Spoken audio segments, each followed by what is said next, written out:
Hello friends, I am Vinay Kumar. Welcome to all of you to my channel VKV Autotech. आज हम बात करने वाले हैं air conditioning refrigerants. Air conditioning system में जो रेफ्रिजरेंट्स यूज़ होते हैं, डिफरेंट डिफरेंट रेफ्रिजरेंट्स यूज़ हुए हैं और एक के बाद दूसरा रेफ्रिजरेंट क्यों यूज़ किया गया, क्यों पहले वाले रेफ्रिजरेंट को बंद किया गया या इनके केमिकल नेम क्या है, क्योंकि बहुत बार इनकी रिक्वायरमेंट होती है। तो चलिए शुरू करते हैं।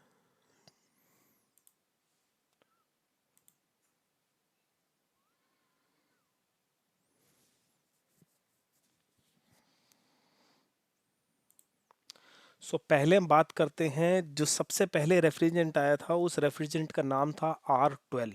जो पुरानी गाड़ियाँ आती थी सब थी, उनमें R12 रेफ्रिजरेंट यूज़ किया जाता था।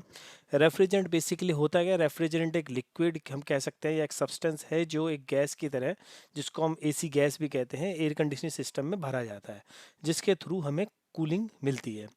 अब इसका एक अपना अपनी प्रॉपर्टीज़ हैं जिसकी वजह से कूलिंग देता है, क्योंकि इसके बॉइलिंग पॉइंट्स काफ़ी लोअर हैं। वो उसकी बात हम दूसरे वीडियो में करेंगे, जिसमें मैं एसी का पूरा सिस्टम समझाने की कोशिश करूँगा।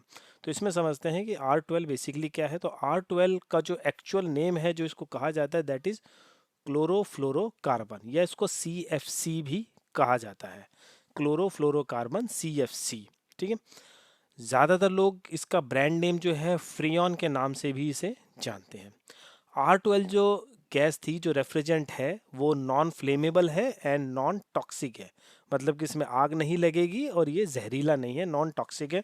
तो इसे यूज़ करना काफ़ी सेफ रहता था लोगों के लिए। बहुत सालों तक R12 ही ऑटोमोटिव्स में as a refrigerant, standard refrigerant use हुआ, बिकॉज ये बहुत ही इफ़ेक्टिव था, कूलिंग बहुत अच्छी थी और काफ़ी सस्ता पड़ता था। बट जैसे जैसे टाइम बीतता गया, साइंटिस्ट ने एक सीक्रेट इसका पता किया, जो कि बहुत ही ख़राब था। वो ये था कि ये धीरे धीरे हमारी ओजोन लेयर को ख़त्म कर रहा था। अब ओजोन लेयर क्या होती है? ओजोन लेयर का केमिकल नेम है O3। तो ओजोन लेयर बेसिकली एटमॉस्फेयर में सबसे ऊपर एक लेयर पाई जाती है ओजोन गैस की। इस लेयर का काम क्या होता है? ये लेयर सन से आने वाली जो अल्ट्रा वायलेट रेज है, उसको रोक देती है और अर्थ पे नहीं आने देती, क्योंकि अल्ट्रा वायलेट रेज अगर अर्थ पे आ गई, so we have so many skin problems. हमको बहुत ज़्यादा स्किन की प्रॉब्लम्स हो जाएंगी। तो उसको रोकने का काम ओजोन लेयर का है। अब साइंटिस्ट ने ये पाया कि ओजोन लेयर बहुत जल्दी ही ख़त्म हो रही थी। तो उसका क्या रीज़न नहीं मिला। जब रीज़न पता करा तो पता चला कि R12 जो ये गैस है, ये ओजोन लेयर को बहुत जल्दी जल्दी ख़त्म कर रही है। तो जैसे ही ये पता चला, लीगल उससे और सभी कंट्रीज़ ने इस गैस को बैन करना चालू कर दिया, so that it should not be in use. US की अगर बात करें तो 1994 में यूएस ने ये सभी गाड़ियों में बंद कर दिया, जितनी भी नई गाड़ियां प्रोडक्शन में आ रही थी उन सब में। अगर आप कोई पुरानी मॉडल की विंटेज कार चला रहे हैं, या हो सकता है आपके पास कोई पुराने मॉडल की काफ़ी पुरानी गाड़ी आती है, हो सकता है कि उसमें आज भी R12 की गैस ही यूज़ हो रही हो। R12 की गैस इतना ग्रीन हाउस इफेक्ट देती थी, जितना 1 किलोग्राम R12 की गैस से इतना ग्रीन हाउस इफेक्ट था, जो कि 4000 टन कार्बन डाइऑक्साइड देती है। तो बहुत ज़्यादा ग्रीन हाउस इफेक्ट देने में काम कर रही थी R12। ठीक है। तो R12 को इस वजह से बंद करना पड़ा, क्योंकि ये ओजोन लेयर को बहुत जल्दी ख़राब कर रही थी, उसको हटा रही थी उसकी जगह से केमिकल रिएक्शन के थ्रू। ठीक है। तो इसके बाद साइंटिस्ट ने नया कुछ सोचा कि चलिए R12 नहीं होगा तो कुछ ना कुछ नया तो लाना ही पड़ेगा। तो वो नई गैस लेकर के आए, जिसका नाम था R134A। R134 का अगर फुल नेम देखा जाए तो इसको दूसरे नाम से जाना जाता है, वो है हाइड्रोफ्लोरोकार्बन्स, HFC। पहला था CFC, क्लोरोफ्लोरोकार्बन R12 का। R134A का है हाइड्रोफ्लोरोकार्बन। इसका अलग से एक नेम और भी है जिससे लोग इसे जानते हैं, वो है टेट्राफ्लोरोइथेन, केमिकल नेम इसका। ये गैस भी बहुत ही सेफर है, नॉन टॉक्सिक है, नॉन फ्लेमेबल है, नॉन करोसिव है। यानी इसके यूज़ से क्रोजन नहीं लगेगा, फ्लेमेबल नहीं है, आग नहीं लगेगी, और जहरीली भी नहीं है। तो ये गैस भी बहुत अच्छी थी। बहुत समय तक ये गैस यूज़ हुई हमारे सिस्टम्स में। और अगर यूएस की बात करें तो 1994 से जितनी भी गाड़ी आई उन सब में वो R134A ही गैस यूज़ कर रहे थे। बट इसमें एक कमी थी, R134 की जो ये गैस है अगर एटमॉस्फेयर में आती है तो वो बहुत ही लंबा टाइम लेती है ब्रेक डाउन होने के लिए। ब्रेक डाउन होने के लिए मतलब कि अपने आप को ख़त्म करने के लिए वो कई साल लगा देती है या फॉरएवर लग जाता है कि बहुत ही लंबा टाइम लगेगा, वो इतनी जल्दी ख़त्म नहीं होगी। तो इससे क्या होगा, इसके ख़त्म ना होने से ग्रीन हाउस इफेक्ट पैदा होगा एटमॉस्फेयर में। ग्रीन हाउस इफेक्ट मतलब गर्मी और ज़्यादा बढ़ती जाएगी। तो ये ग्रीन हाउस इफेक्ट ज़्यादा देती थी कि साइंटिस्ट को जब ये पता चला अरे इसका भी एक प्रॉब्लम है कि ग्रीन हाउस इफेक्ट ज़्यादा दे रही है, क्योंकि ACs vehicles number of years year every day बल्कि हम कहेंगे तो ये इंक्रीज होते जा रहे हैं। Everything is now with air conditioning system, home ACs, automotive ACs, everything is getting increased day by day. तो ये बहुत बड़ा इशू था, तो इसके ऊपर भी कुछ वर्क करना ज़रूरी था साइंटिस्ट का। तो इन्होंने इसके ऊपर वर्कआउट किया। नाउ उन्होंने लीगल स्पेसिफिकेशंस दी डिफरेंट डिफरेंट कंट्रीज में from January 2011। It come up that कि only refrigerants which have GWP, GW means global warming potential, less than 150 are allowed in all new vehicle types. तो 150 उन्होंने एक अपना GWP का rating दिया है कि 150 से कम अगर होगा तो वही रेफ्रिजरेंट गाड़ियों में यूज़ कर सकते हैं आफ्टर 2011। धीरे धीरे सभी कंट्रियाँ इसे अडॉप्ट कर रही हैं, अभी सब ने अडॉप्ट नहीं किया है। बट R134A का जो GWP है वो 1430 है, 1430, और 150 तक का ही अलाउड है। तो ये बहुत ज़्यादा है जो लिमिट्स दी गई हैं लीगली एसोसिएशंस की तरफ से। ग्लोबल वार्मिंग पॉइंट मतलब ग्रीन हाउस इफेक्ट को दर्शाता है कि ग्रीन हाउस इफेक्ट वो कितना दे सकता है। नाउ फॉर दैट रीज़न अब ये गैस भी बंद करना ही था, करना ज़रूरी है। आने वाले टाइम पे भी कुछ शिफ्ट हो रही हैं। नई गैस जो आई है, नई गैस जो इसका रिप्लेसमेंट है वो है R1234YF। तो R134 का रिप्लेसमेंट आ रहा है R1234YF। ये इसका नया रेफ्रिजरेटर, बहुत सारे मैन्युफैक्चर स्विच कर चुके हैं इस पे चेंज करने के लिए। अगर बात करें लग्जरी मैन्युफैक्चरर्स तो शिफ्ट कर चुके हैं। इंडियन मार्केट में अभी बहुत ज़्यादा नहीं है, जो गाड़ियाँ CBU डायरेक्ट आती है इंडिया में उन्हीं में ही आपको मिलेगा कि हाँ R134YF गैस आ रही है। बाकी इंडियन मार्केट अभी भी R134A को ही यूज़ कर रहा है, HFC को ही यूज़ कर रहा है Indian market. But it's now changing, धीरे धीरे शिफ्ट हो रहा है उस पर। तो अगर R1234YF की बात करें, इसका जो नाम है वो है टेट्राफ्लोरोप्रोपीन, HFO। HFO means हाइड्रोफ्लोरोओलिफिन।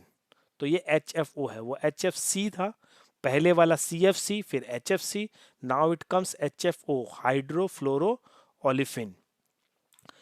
ये जो गैस है इसका जो ग्लोबल वार्मिंग पॉइंट है वो लेस देन 1 है। इनिशियली ऐसा था कि साइंटिस्ट को लगा इसका ग्लोबल वार्मिंग पॉइंट 4 है, बट अब जाकर के उन्होंने और इस पे रिसर्च करने के बाद पता चला है कि इसका global warming point GWP less than 1 है। अगर इसको कंपेयर करें हम R134A से तो वो 1430 था और दिस इज़ ओनली 150 का लिमिटेशन है। So this is very good refrigerant to use in vehicles, because इसका जो ग्रीन हाउस इफेक्ट आएगा that is less than 1 as per the GWP। Some manufacturers have already made the switch और the switch is in progress, मतलब कि वो changing कर रहे हैं इसे धीरे धीरे। This new refrigerant perform similarly to R134A, कोई डिफरेंस नहीं है, काम करने का तरीका सभी रेफ्रिजरेंट का सेम है, कोई ऐसी प्रॉब्लम नहीं है।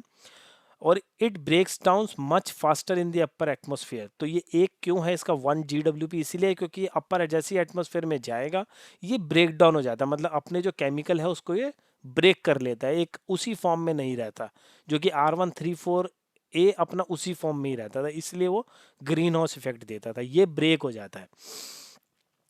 That means it will contribute less to global warming, less, I must say very less. Although the product is classified slightly flammable, जो ये R1234YF रेफ्रिजरेंट है ये स्लाइटली फ्लेमेबल है, ऐसा नहीं है, but this is non toxic and non corrosive but slightly flammable. Several years of testing by SAE International proved that the product could not be ignited under conditions normally experience by a vehicle. तो गाड़ी में जो conditions available हैं उन conditions में ये ignite नहीं होगा, conditions are very different, so normally use करना ये बहुत ही सेफ है। इसका मतलब ये बनता है। अब एक क्वेश्चन अगर बहुत देखें तो is R1234YF compatible with existing R134A equipment. Equipment मतलब जो इक्विपमेंट, जो एसी गैस की मशीन आप रेफ्रिजरेंट फिलअप करने के लिए, रिकवर करने के लिए यूज़ कर रहे हैं एग्जिस्टिंग, क्या वो R1234YF के लिए भी कंपैटिबल है? नहीं। R1234YF में जो कपलर्स दिए हैं, जो कपलर्स का साइज़ होगा, जो कपलर्स में लगेंगे, वो बहुत ही अलग साइज़ के हैं, ताकि नॉर्मल मशीन उस पर ना लगे और there will be no mistakenly ऐसा ना हो कि कोई उसमें दूसरी गैस डाल दे। ठीक है, तो वो नहीं हो पाएगा। You should need a different machine, और हम दोनों गैसेस को मिक्स भी नहीं कर सकते obviously. So you need a different equipment for R1234YF। Can I fill R134A system to R1234YF? No. Directly आप R134 के सिस्टम में R1234 गैस फिलअप नहीं कर सकते हैं, रेफ्रिजरेंट नहीं डाल सकते हैं, because there are some changes in the components also. Components में भी थोड़ा थोड़ा चेंज है, उनके मटेरियल में चेंजेस हैं जब उसको R1234YF सिस्टम के लिए बनाया जाता है। तो मैन्युफैक्चरर्स के पास अगर वो components as a retrofitment available है, then only he can change 134 system to 1234 system. Okay,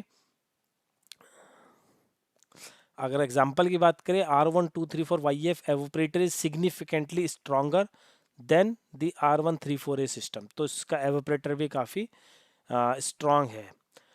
plus जो नॉर्मल कंप्रेसर यूज़ हो रहा है, देर में भी पॉसिबिलिटी कि R1234YF गैस उस कंप्रेसर को डैमेज कर सकती है। तो ये एक स्मॉल टेबल है where I am showing you the boiling point, the critical point, saturation point, global warming potential. All this data is available here for your reference. Okay, now अब generation change होकर के R1234YF पे आ चुका है। We don't know कि what comes in future, may be हम अगर 2030 में आप इस मेरे यूट्यूब चैनल पे दोबारा आए तो मैं कोई और नई गैस के बारे में बता रहा हूँ, तब तक पता चल जाए कि R1234YF में भी कुछ कमी थी। So that's why they are using another gas now. So stay on this channel, subscribe it, and if you like this video, please share it also with your friends. Thank you.